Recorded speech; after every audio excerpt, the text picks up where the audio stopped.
Dalam nama Bapa dan Putra dan Roh Kudus. Amin. Shalom Aleihim. Berjumpa lagi dengan saya pada perenungan hari ini tanggal 22 Agustus 2022. Jadikan perkataan kita yang dapat dipercaya seperti perkataan Kristus. Bacaan liturgi hari ini diambil dari 2 Tesalonika 1 ayat 1 sampai dengan 5. Dilanjutkan dengan ayat 11b sampai dengan 12. Dan Injil Matius 23 ayat 13 sampai dengan 22. Janganlah kamu menjadi munafik. Saudara-saudaraku yang terkasih, kita sering mendengar ucapan ini saudara. Atau kita sendiri sering mengucapkannya kepada saudara kita. Janganlah kamu menjadi munafik. Tentunya tak ada yang mau dicap dirinya munafik saudara. Bahkan Tuhan pun sangat benci dengan kemunafikan. Tetapi kenapa masih saja di antara kita mengucapkannya? Atau masih banyak yang bersikap munafik? Kemunafikan adalah seseorang yang mengatakan sesuatu tetapi melakukan sesuatu yang lain. Dengan kata lain, orang munafik tidak melakukan apa yang dikatakan. Ini sangat jelas digambarkan kepada pemimpin agama Israel pada waktu itu. Karena mereka mengajarkannya tetapi tidak melakukannya. Matius 23 ayat 3. Saudaraku yang terkasih, mereka adalah orang-orang yang mengerti hukum dan penjaga nilai-nilai moral saudara. Tetapi justru sikap dan perilaku mereka menghalangi orang mencapai kesucian. Bahkan mereka sendiri saudara-saudaraku yang terkasih melakukan perbuatan-perbuatan kejahatan. Bahkan kejahatan terorganisir. Seperti yang sedang viral di negeri kita saat ini saudara. Kecaman Yesus dapat kita katakan, kecaman Yesus dapat kita artikan seperti yang dikatakannya kepada orang-orang Farisi. Kamu membenarkan diri di hadapan orang, tetapi Allah mengetahui hatimu. Sebab apa yang dikagumi manusia dibenci oleh Allah. Lukas 16 ayat 15. Secara tak sadar saudara, kita pun sering seperti orang-orang Farisi, di mana membenarkan diri kita saudara-saudara di hadapan orang banyak agar kita dikagumi, disanjung, dihormat. Sesungguhnya Allah mengetahui isi hati dan pikiran kita, dan inilah yang dibenci oleh Allah saudara. Ingat ini saudara. Maka hari ini Yesus mengecam dan marah. Celakalah kamu, hai ahli-ahli Taurat dan orang-orang Farisi. Hai kamu orang-orang munafik.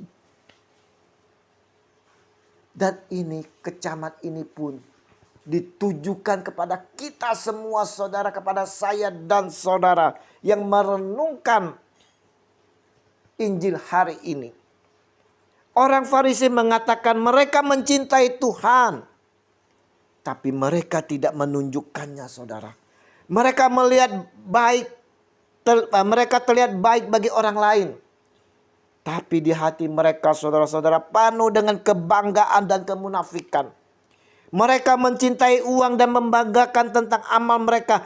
Namun saudara-saudara, mereka hanya sedikit membantu orang lain. Akhirnya kemunafikan mereka berasal dari penolakan mereka terhadap Yesus.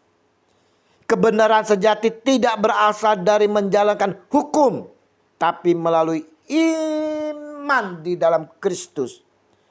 Paulus katakan saudara, yaitu kebenaran Allah karena iman dalam Yesus Kristus bagi semua orang yang percaya. Sebab tidak ada perbedaan. Roma 3 ayat 22. Tuhan membenci kemunafikan saudara. Pemazmur sampaikan kepada kita, aku tidak duduk dengan penipu dan dengan orang munafik. Aku tidak bergaul. Aku benci kepada perkumpulan orang yang berbuat jahat. Dan dengan orang fasik aku tidak duduk. Mazmur 26 ayat 4 dan 5. Saudaraku yang terkasih, adakah kehidupan kekristenan kita seperti orang-orang Farisi, saudara? Kita memahami kebenaran firman. Kita selalu merenungkan kitab suci. Namun kita justru menghalangi orang-orang untuk melakukan kebenaran itu.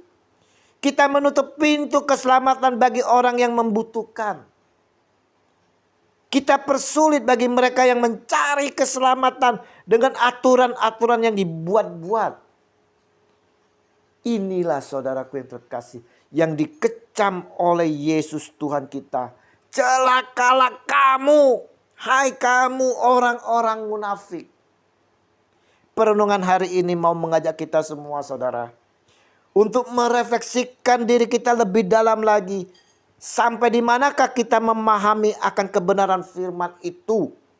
Dan bagaimana kita mengimplementasikan dalam kehidupan kita. Adakah tindakan-tindakan dalam kehidupan kita ini sesuai dengan pemahaman yang kita dapat? Apakah tindakan kita sesuai dengan ucapan kita? Mari saudara-saudaraku yang terkasih, sebagai pengikut Kristus, kita harus selalu ingat, kalau tidak hati-hati, kitalah yang dikecam oleh Yesus. Kita mau memiliki jiwa untuk membangun apa yang dikatakan untuk dihidupi. Dan menghidupi apa yang dikatakan. Menjadikan perkataan kita yang dapat dipercaya seperti perkataan Kristus. Mari saudara-saudaraku yang terkasih, kita mau hidup di dalam kebenaran Tuhan kita Yesus Kristus. Tuhan Yesus mampukan kami untuk dapat membangun apa yang dikatakan, apa yang dihidupi, dan menghidupi apa yang dikatakan, menjadikan perkataan kita yang dapat dipercaya seperti perkataan Engkau, Tuhan kami Yesus Kristus. Amin. Dalam nama Bapa dan Putra dan Roh Kudus. Amin. Shalom Alehim.